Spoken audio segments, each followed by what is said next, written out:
นาะสบายดีและสวัสดีเด้อพ่อแม่พี่น้องกันเบิดสุขสู่คนเนาะมื้อนี้ก็เป็นมื้อดีเนาะพี่น้องเนาะวันที่พ่อแม่พี่น้องเฮารอคอยเบิดสุขสู่คนเนาะไว้รัฐบาลออกเด้อพี่น้องเด้อมื้อนี้ก็ขอให้ FC คำหวานเนาะขอให้ทุกคน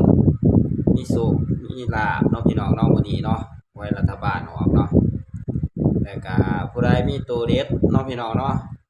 เม้นมาบอกคำหวานเด้อพี่น้องเด้อคำหวานก็บ่ทันมีตัวเด็ดเนาะแต่ว่าคันบ่มีก็สิซื้อมั่วไปคือกันแหละงวดนี้ก็สิซื้อพอได้ลุ้นไปงวดที่แล้วก็ซื้ออยู่เนาะพี่น้องเนาะแต่ว่าบ่ได้ซื้อหลายก็สิซื้อไปพอได้ลุ้นแต่ว่าลอตเตอรี่ยังบ่ทันเอาเนาะพี่น้องเนาะฝากพ่อแม่พี่น้องเฮาเด้อเม้นเข้ามาเนาะถ้าว่าผู้ใดมีเลขเด็ดเนาะพี่น้องเนาะฝากพ่อแม่พี่น้องเนาะเม้นเข้ามาแล้วก็กดติดตามแล้วก็กดไลค์เนาะ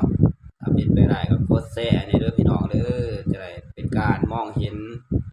ของพ่อแม่พี่น้องเฮาเนาะถ้าแชร์ออกไปแล้วก็กดไลค์เนาะ